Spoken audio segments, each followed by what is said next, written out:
With AI, do you think it's overblown, or do you think it really is cause for concern and deeper thought?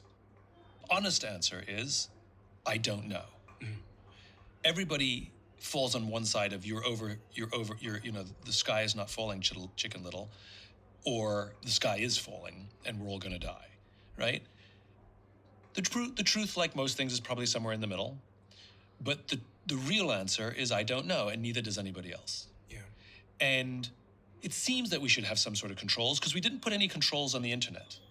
They did put controls on the internet in China. Like, children don't have the same access to social media like kids do here. Europe has controls on the internet, and America doesn't. And we're the ones that seem to be suffering more because of the lack of controls on the internet. So I think some, and by the way, when people, talk about deregulation and no controls, I mean, they make us wear seatbelts in our cars. There's nothing, we have speed limits, and it's for the greater good. And yeah, sure, your seatbelt's uncomfortable, but you'll get used to it. And it's fine, So I think the call for no reform is wrong. There are correct limits to keep things safe. I am fascinated by AI, both the benefits and the weaknesses of it.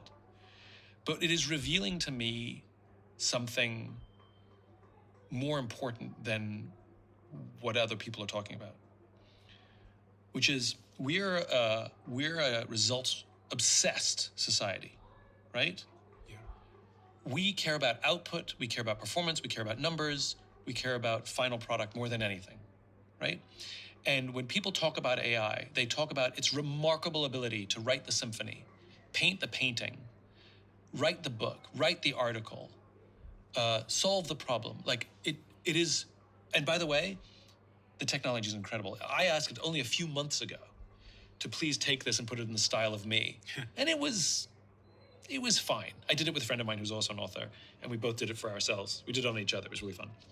And it was fine. I don't think it was good. It gave me a good start, and I could edit it. I did it recently. We both did it. It was damn near flawless. It was scary good, right?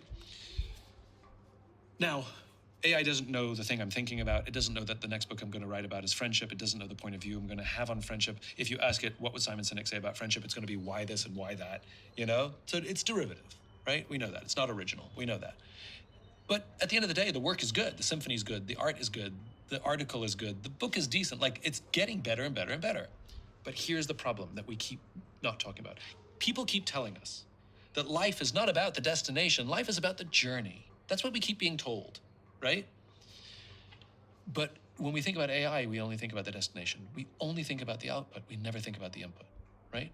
I can tell you that, and you and I can both say the same thing, which is I am smarter, better at problem solving, more resourceful, better at pattern recognition, not because a book exists with my ideas in it, but because I wrote it. The excruciating pain of organizing ideas, putting them in a linear fashion, trying to put them in a way that other people can understand what I'm trying to get out of my brain, that excruciating journey is what made me grow. And sure, you can have an AI friend, and that AI friend has been trained like the best psychologist to affirm you, the best listening skills that exist. Tell me about your day. That sounds difficult. Boy, it's hard being you. Oh my God, it's so great being you. Have you, it's an affirmation machine built by a for-profit company that wants you to stay on.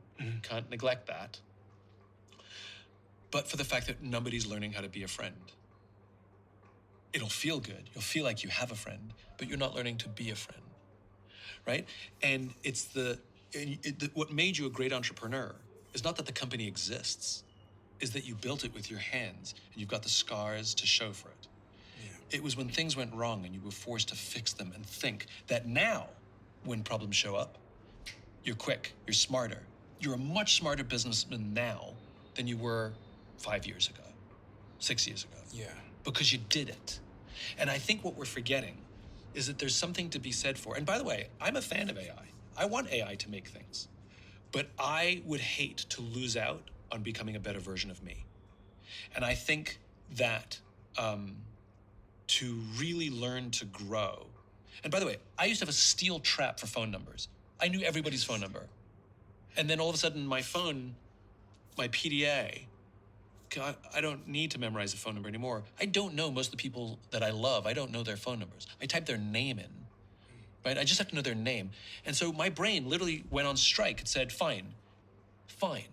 You no longer have the capacity to remember phone numbers, and I can't remember phone numbers to save my life, right? So we give up certain skills or abilities because of technology regularly, right? That's fine.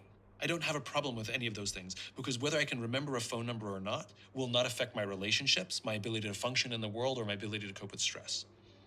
But my ability to know what to do when my friend is struggling,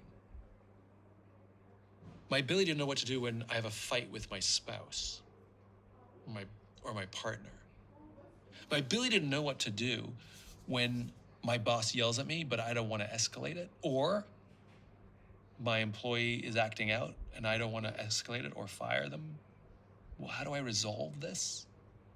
I've missed out on those skills. And simply asking AI, how should I resolve this thing? It'll give you an answer and it may work, and you've learned nothing, right? And so it's the difference between, it's like saying AI will provide boats for everyone, except for the time there's a storm and you don't know how to swim. And I'm okay, use the boat.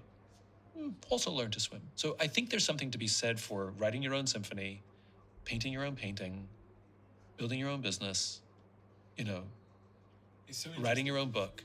Not for them, not for the output, for your personal growth.